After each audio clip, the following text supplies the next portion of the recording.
Have you ever felt so overwhelmed that all you could do was complain? Like life was just a series of tough breaks, and you could not see the light at the end of the tunnel. That's exactly where we find Job in chapter 7. He's just gone through unimaginable loss, and now he's in physical agony. He looks at his life and compares it to a hired hand, just waiting for the day to end, or a servant longing for the cool evening shade.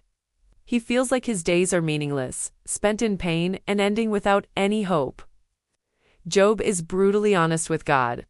He asks, "What is mankind, that you make so much of them, that you give them so much attention?" He feels like God is constantly watching him, scrutinizing his every move, and he just wants to be left alone. He asks so miserable that he says he would rather be strangled and die than continue living in his suffering body. It's a raw, desperate cry from a man at his breaking point. He feels abandoned, and his words are filled with anguish. He can't sleep. He's tormented by nightmares, and he sees no end to his suffering. Then, one of his friends, Bildad the Shuhite, steps up to speak in chapter 8. Now, Bildad has been listening to Job's complaints, and he's not very impressed. He basically tells Job to stop talking nonsense. He asks, "Does God pervert justice? Does the Almighty pervert what is right?" Bildad's logic is simple.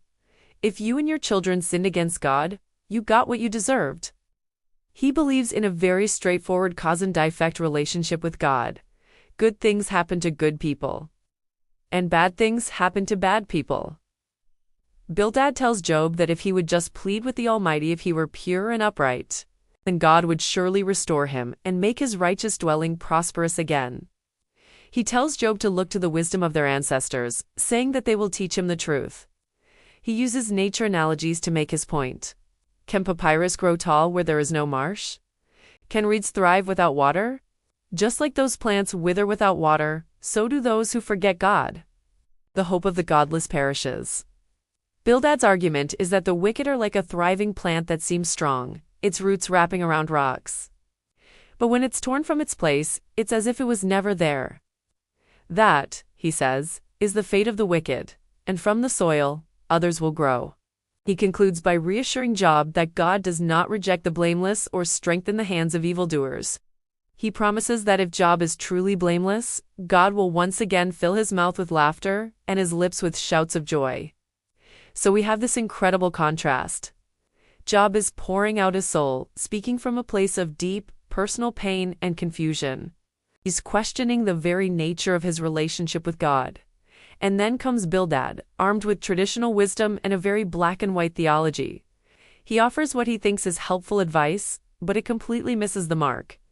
He can't comprehend Job's suffering outside of his neat little box of how the world should work. He's trying to apply a simple formula to a deeply complex and painful human experience. This exchange sets the stage for a much deeper conversation about suffering, justice, and the nature of God himself. It shows us that sometimes well-meaning advice can feel more like an accusation when someone is truly hurting. What do you think? Was Bildad right to say this, or was he being insensitive? Let me know in the comments. Thanks for watching, and don't forget to subscribe for more.